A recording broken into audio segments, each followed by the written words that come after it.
Seja bem-vindo, aluno do curso de atualização MOP, para a nossa aula 16.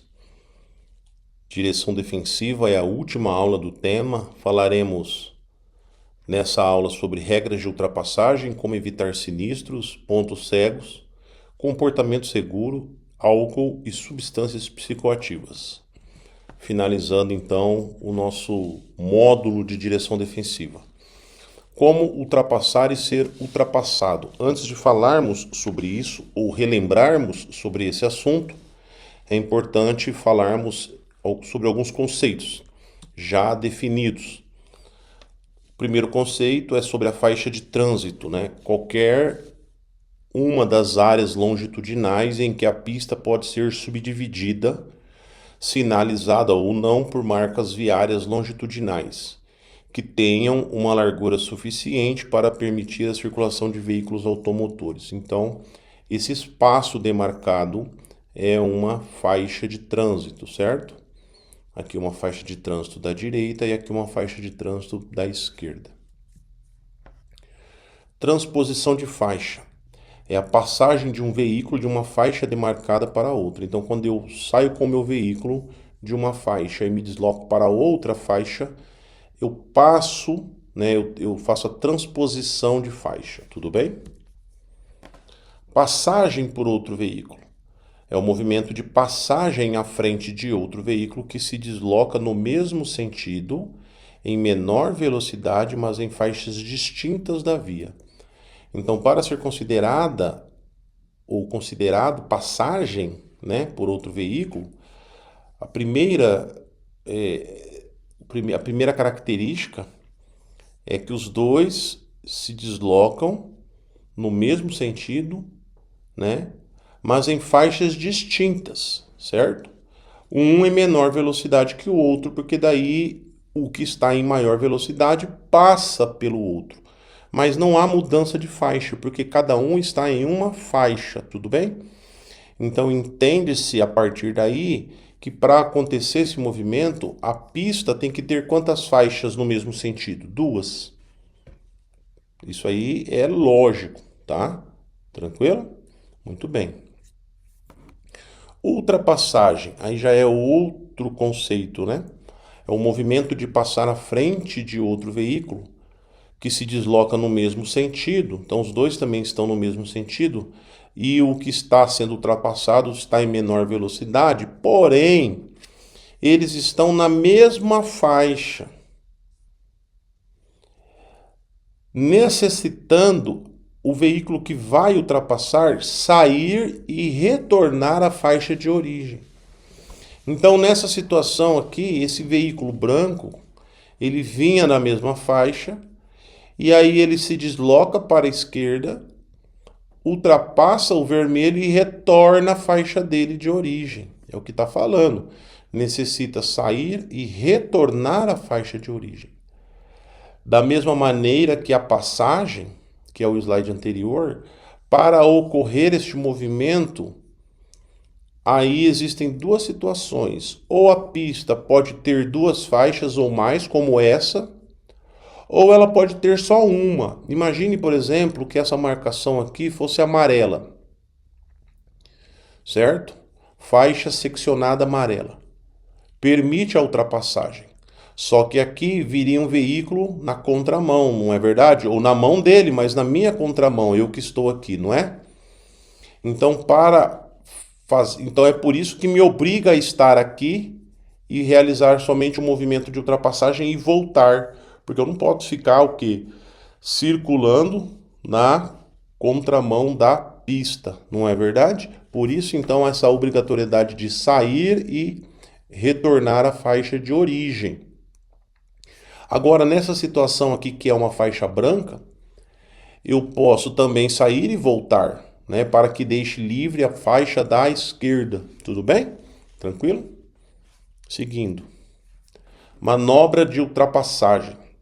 Quando houver um movimento de passar à frente de outro veículo que se desloca no mesmo sentido, em menor velocidade, na mesma faixa de tráfego, necessitando sair e retornar à faixa de origem. Então aqui está passo a passo, né? Então o veículo está atrás, aqui ele se desloca para a esquerda, sinalizando o movimento. E aqui depois, olha, aqui ele já sinaliza, ó, com antecedência, né? Aí depois que ele passou, ultrapassou, vamos dizer assim, sinaliza o retorno e aí ele volta para a faixa de origem, tudo bem? Lembrando que essa faixa branca aqui, ela pode ser branca como pode ser amarela. Só que no caso de ser amarela, quando ele estiver aqui, né, nessa faixa, ele vai estar o quê? Na contramão da via.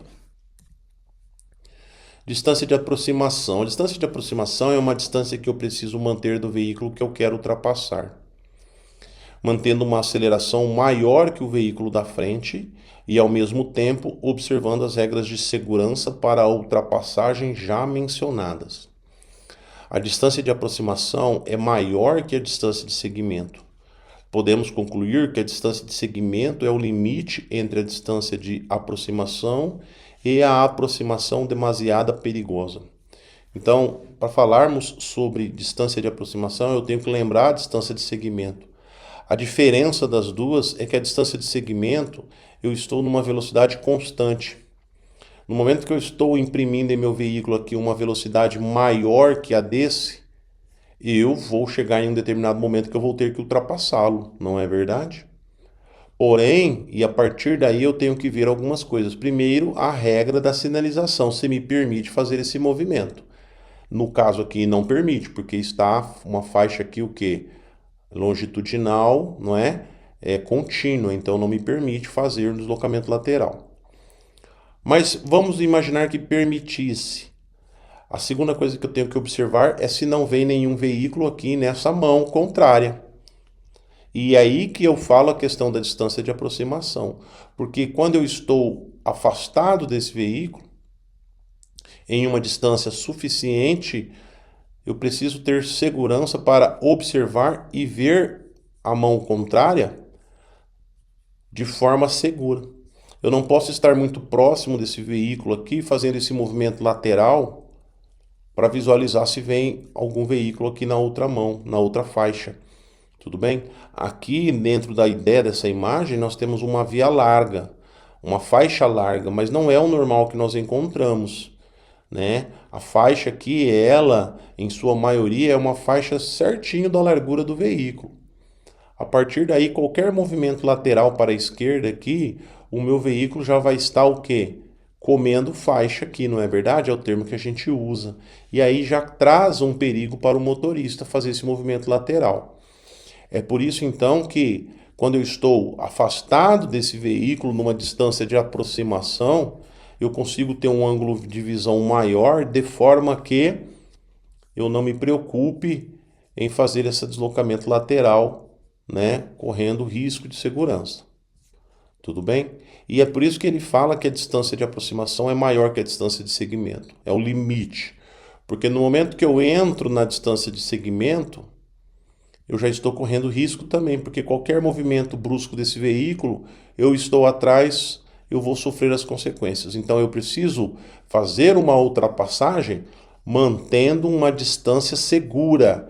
E é o que a gente chama de distância de aproximação, pelo fato desse veículo estar em aceleração. Distância segura de segurança de manobra. A distância segura de manobra leva em consideração a largura da pista, a largura e comprimento dos veículos envolvidos na manobra, o tipo de pista, se possui acostamento, tipo de pavimento, quantidade de faixas de trânsito, tipo de fluxo de veículos, velocidade regular da pista, entre outros. Essa distância requer do condutor experiência, observação, conhecimento, atenção e prudência. A distância de segurança de manobra leva em consideração todos esses fatores que foram ditos, não é? E não é só para uma manobra de ultrapassagem, para qualquer tipo de manobra, tudo bem? Então eu tenho que obedecer a distância de segmento, a distância lateral de segurança, a distância lateral de segurança em relação ao bordo da pista.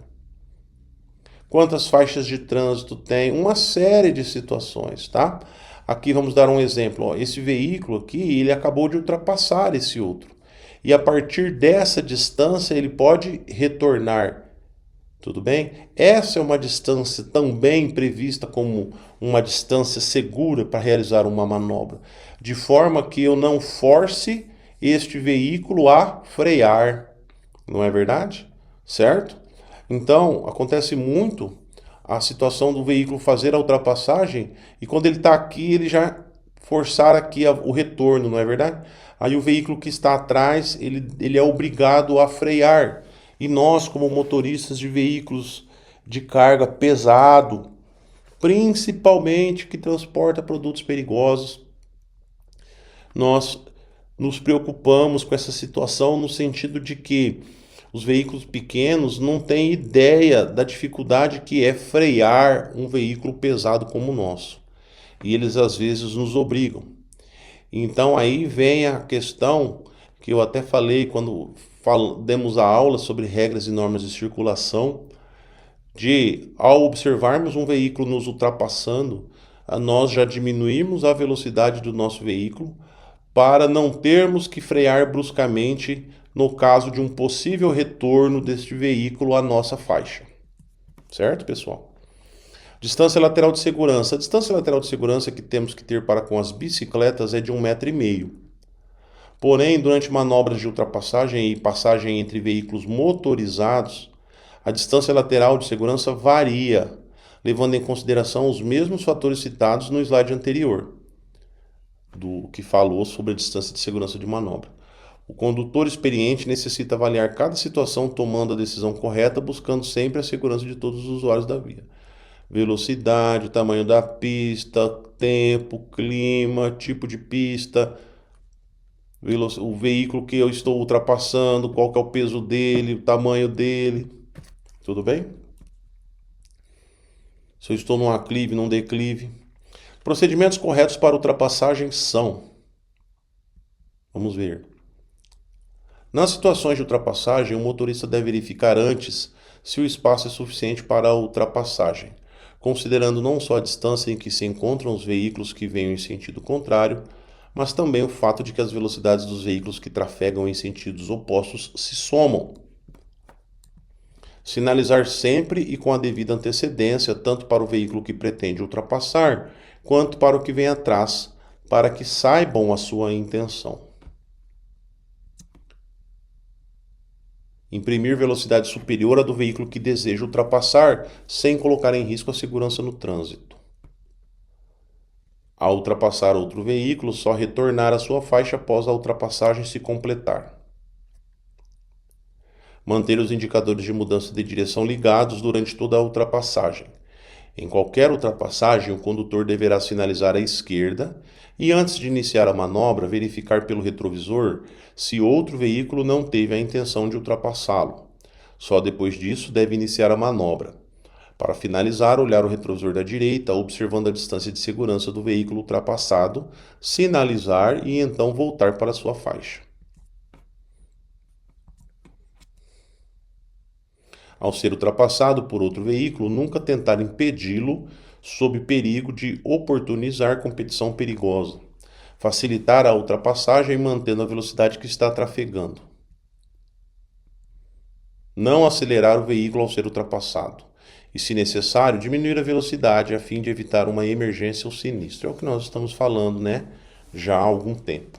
Lembrar que, ao sinalizar, o condutor demonstra sua intenção. Entretanto, isso não lhe dá o direito de mudar de direção sem antes observar as regras anteriores. Certo? Lembrando, pessoal, né, antes de falarmos aqui sobre sinistros, como evitar, existem N regras, né, sobre a ultrapassagem, sobre a conduta no trânsito, né, que nós vimos na aula de regras e normas de circulação, certo? Então não custa a gente sempre lembrar dessas regras, certo? E colocá-las em prática. Vamos lá. Como evitar sinistros com pedestres e outros integrantes do trânsito? Dentre todos os usuários do trânsito, motociclistas, ciclistas e carroceiros e skatistas são os mais vulneráveis. E na maioria das vezes, o sinistro envolvendo essa classe de integrantes do trânsito tem como consequência o óbito. Por isso, as regras e condutas de trânsito em relação a eles merecem atenção especial. Muito cuidado com esses usuários, porque eles não possuem para-choque, é o que a gente fala, né? Qualquer sinistro com esses veículos e com esses usuários, a vítima é a mais prejudicada.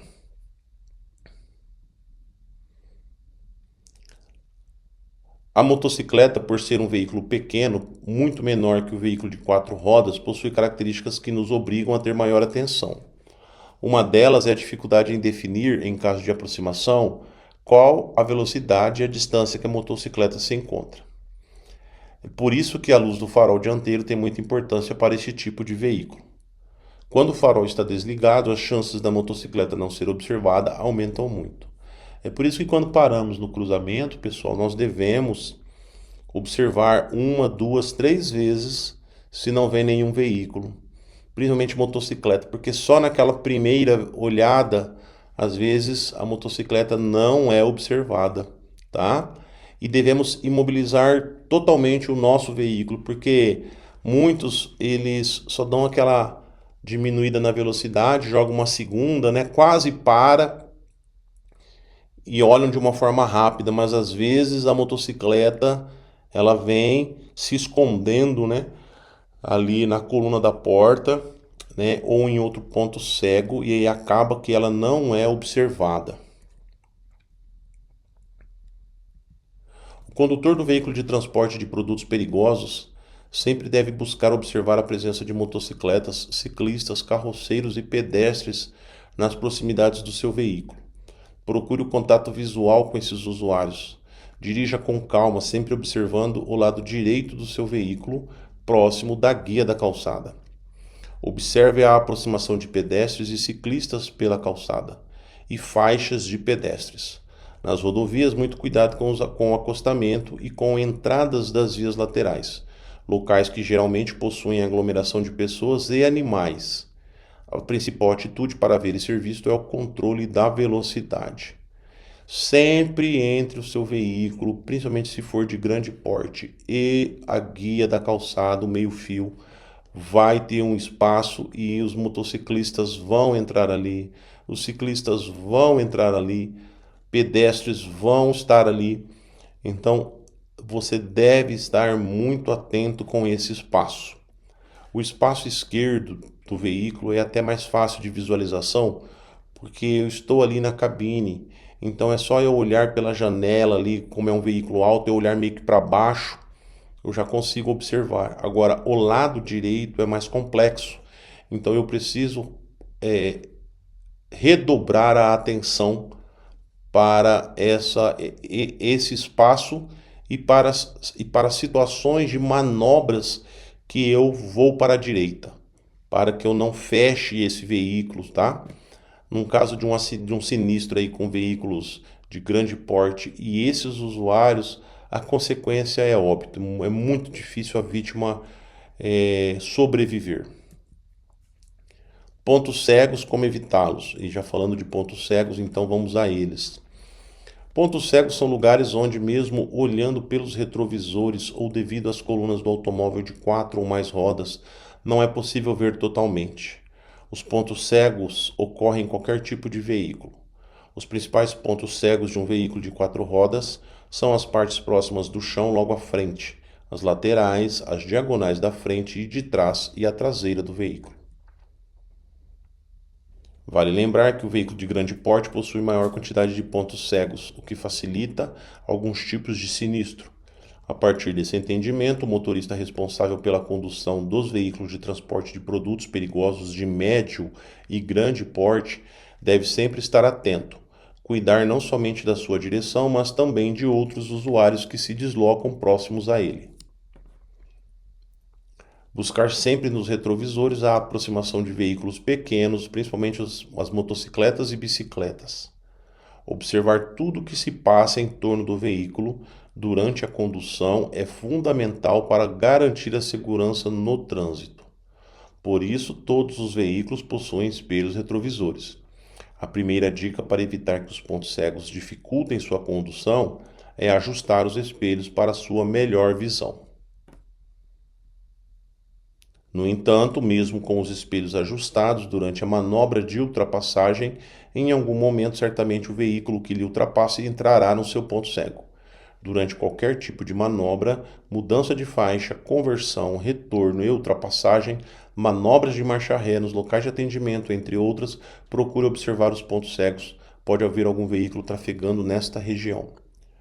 A questão dos pontos cegos ela não é nem muito preocupante na situação de rodovia, apesar de ser também. Mas o grande problema dos pontos cegos é em zona urbana e principalmente em manobras pequenas, né? Então imagine, por exemplo, o veículo que transporta líquidos inflamáveis, né? Produtos que são descarregados em postos de combustível. A saída do posto de gasolina, né, do posto de combustível, é um momento de muita importância. Há necessidade de se colocar uma pessoa para estar ali atrás, auxiliando na manobra. Tá? Não é desmérito o motorista, o condutor pedir para que uma pessoa balize o veículo ali no melhor posicionamento e principalmente na saída deste veículo do local do descarregamento do produto, tá certo? Porque é um veículo de grande porte e às vezes, principalmente o pedestre, ele passa por trás do veículo e ele nem se preocupa se o veículo está em manobra, se o veículo está parado, se o veículo está desligado. Do jeito que ele quer ir, ele vai ali e não pergunta para ninguém, tá? Mas nós que devemos estar atentos. O maior índice de sinistros envolvendo motocicletas é a famosa fechada, que é quando o veículo faz uma conversão à direita sem acionar o sinal luminoso, abalroando a motocicleta em sua lateral, pois a mesma se encontrava trafegando à direita do carro em seu ponto cego. Sempre sinalize com antecedência a sua intenção para não surpreender o outro condutor no meio da manobra. Um olhar mais atento e cuidadoso pode evitar um sinistro e, às vezes, aquela simples virada de cabeça pode garantir a segurança de todos e evitar o sinistro. A importância do comportamento seguro. A condução do veículo de transporte de produtos perigosos está suscetível a muitas situações adversas. O tamanho e o peso do veículo que requerem uma habilidade maior do motorista, a dificuldade na observação do contexto ao redor do veículo devido aos diversos pontos cegos, as constantes manobras de aceleração e frenagem, a dificuldade e singularidade de transportar produtos, que em caso de sinistro trará consequências muito piores se comparado a outros tipos de veículos, a pressão e carga emocional devido à periculosidade de transportar produtos perigosos, entre outras tantas, certo? Então, é uma profissão diferenciada. Trabalhar com veículos de grande porte, com veículos que requerem cursos especializados, já denota a importância desse trabalho. E eu tenho que ter esse entendimento, eu tenho que ter a responsabilidade, eu tenho que entender por que se requer todo esse trabalho, esse cuidado, esse estudo, porque é um trabalho singular, é um trabalho perigoso. Então eu preciso estar atento a todo momento. A condução segura do veículo especializado de produtos perigosos é uma atitude a ser buscada constantemente pelo motorista, devido ao material que transporta, em caso de sinistro, os danos estruturais do veículo, bem como ao meio ambiente e aos outros veículos envolvidos, sendo eles veículos pequenos, motocicletas, bicicletas, pedestres, serão incalculáveis. São inúmeros os casos de sinistros envolvendo veículos de transporte de produtos perigosos com vazamento de líquidos inflamáveis que causam explosões e ou grandes incêndios, sem contar os que têm vazamento de produtos químicos que causam poluição do meio ambiente, por penetração do produto no solo, afetando os lençóis freáticos e a contaminação das nascentes, riachos, rios, etc. As consequências de um sinistro envolvendo veículo de transporte perigoso que ocorreu vazamento, nós não temos noção do que é a consequência para o meio ambiente. Então nós precisamos evitar ao máximo uma situação como essa. Por todas essas causas, se exige do condutor profissional do veículo especializado de transporte de produtos perigosos esse curso que você realiza neste momento. O comportamento exigido deste condutor é um comportamento profissional, exemplar, defensivo, atento, educado, ético e moral. Deve-se conhecer e praticar as regras de circulação e conduta, obedecer às leis do trânsito, aplicar os 5 elementos da direção defensiva, ser educado na direção veicular com os demais usuários da via, não ser negligente com suas funções, com o seu veículo, com os horários a serem cumpridos pela empresa. O condutor profissional não pode ser imprudente. A imprudência gera o sinistro. E quando falamos em imprudência, não são somente as desobediências às regras de trânsito, mas também as dicas e regras da direção defensiva. Uma das mais importantes é obedecer à distância de segmento. Com a distância de segmento sendo observada, obedecida, a maioria dos sinistros são evitados. Então nós temos que entender a importância de obedecer essa regra, que é a das mais importantes na direção defensiva. Álcool e substâncias psicoativas. Por incrível que pareça, existem profissionais que trabalham alcoolizados. E esse é um grande problema que afeta uma grande parcela da população. Imagine um condutor profissional que transporta produtos perigosos trabalhar alcoolizado. Além de errar por trabalhar alcoolizado, esse profissional erra duplamente por estar no trânsito, colocando a sua e a vida dos outros em perigo. Conduzir sob efeito de bebida alcoólica conforme legislação vigente é um ato infracional e criminoso, uma vez que a bebida alcoólica é responsável por grande parte dos sinistros automobilísticos com ou sem vítimas. O álcool absorvido no organismo afeta completamente nossa capacidade de conduzir um veículo, pois deprime os centros de controle do cérebro, levando às seguintes consequências: redução da capacidade de reação. Essa redução ela leva o indivíduo a um estado de relaxamento, com retardamento dos seus reflexos, diminuindo a coordenação motora.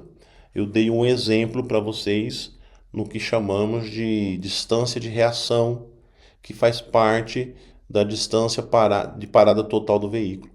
Se eu bebo bebida alcoólica, faço a ingestão de bebida alcoólica, a ação, essa redução da capacidade de reação, vai aumentar, então, do momento que eu vejo algo ao momento que eu piso no freio, esse tempo vai ser maior, então vai aumentar essa reação, esse tempo de reação, né? E aumenta também a distância da parada total do veículo, certo? Então é o que está falando aqui no item 1. Item 2, redução de inibição. A bebida alcoólica elimina a inibição, tornando o condutor mais imprudente e agressivo, assumindo assim maiores riscos. Muitos já ouviram falar de que quem bebe bebida alcoólica se torna super-homem, né? Faz coisas que não faria na normalidade do seu organismo. Ele acha que ele vai conseguir fazer, ele acha que ele é melhor, ele acha que ele tem mais capacidade, que ele é mais forte, que ele é mais ágil, e é o contrário, né? Então, ele achando que ele é o super-homem, ele começa a ficar imprudente, tá? E agressivo em alguns casos. E aí ele começa a assumir maiores riscos. O terceiro fator, a terceira característica que a bebida alcoólica traz ao organismo é diminuir a habilidade de mudar a atenção de um acontecimento para outro, ou de fazer duas coisas de uma só vez. É o que nós chamamos da atenção, né? Então, atenção fixa. O certo é a atenção difusa, não é verdade? Mas aí, com a bebida alcoólica, ele fica prestando atenção só em uma coisa, ele não consegue fazer duas coisas ao mesmo tempo, porque ele não consegue prestar atenção, né? Ou ele faz uma ou ele faz a outra. E quando ele faz uma, as outras todas deixam de existir, porque ela reduz esse controle neuromuscular, tá? Ele vai diminuir essa habilidade de mudar a atenção dele para várias situações. E por fim, a dificuldade de visão, porque ele vai perder a ideia de velocidade, da análise da velocidade, da análise da distância. Ele olha um veículo ou uma pessoa vindo, ele não sabe qual é a distância que ela está e qual é a velocidade em que ela vem, porque aumenta a dificuldade em analisar corretamente a velocidade do seu veículo e dos outros. E não é só a velocidade, né? É a distância também, tá ok? Devido a essa dificuldade de visão.